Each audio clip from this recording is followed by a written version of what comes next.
The bigger the wave, the more dangerous the situation. Surfers are taking steps to keep each other safe as possible. It takes training and teamwork.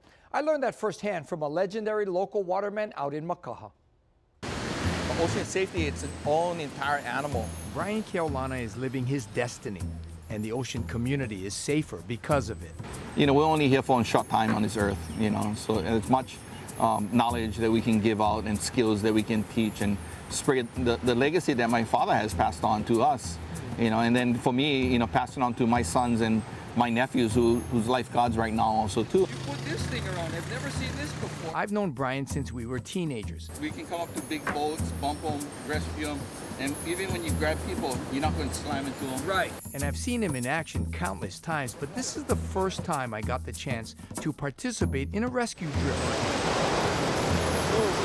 The situations Brian and his crew prepare for are dicey at best, life-threatening most of the time. They're trying to find someone bobbing in a swirling torrent of whitewash, all the while keeping an eye on the big waves rolling through the lineup, threatening to flip the ski and put the rescue team in danger as well. Brian and a handful of others pioneered the use of personal watercraft for ocean life-saving, and it's not your normal jet ski. The swell was running about 5 to 7 feet, nearly perfect conditions at Makaha, so we launched the ski. We cruised into the impact zone where he dropped me off.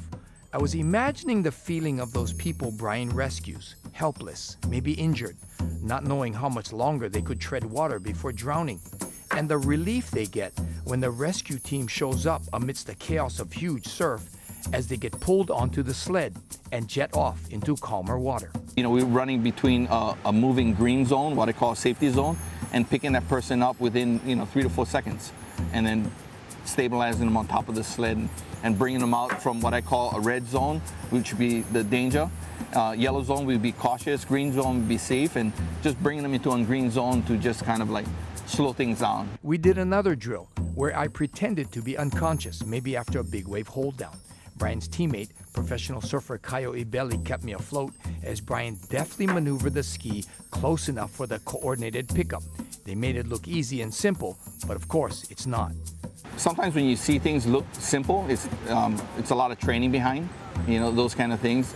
It's not as simple as some people see, especially in the operation of that personal watercraft, but the pickups are made to be simplified, you know, and quick, because you have to pick the person up between seconds.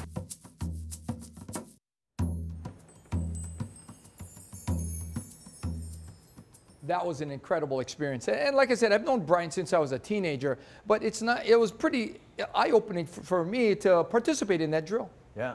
I mean, like we said, I mean, he made it look really easy. I mean, he grabbed you and just pulled you up on the board. I mean, but it takes a lot of skill, right? It happened so fast, but you can imagine it has to happen fast. It has to happen quickly. So there's a lot of experience, a lot of training, a lot of time in the water practicing for those times when the situation is just critical. Because he's got to read the waves and the water situation because it's constantly changing. And I can imagine in big waves, that's even more difficult. Yeah, and for somebody like Brian, you know, that's like second nature, right? He's born out at Makaha, doing that since he was a little child. So in order to teach that, he's had to come up with his curriculum that now is spreading worldwide. Yeah, awesome. That's good. So hats off to those guys. Yeah. Very cool. All right. Tomorrow? Okay. Now tomorrow I speak to KENNELLY. She's a pioneer in big wave surfing for women. The first known woman to surf chopu in Tahiti, and the first woman ever to be named as an alternate to surf in the eddy. Wow.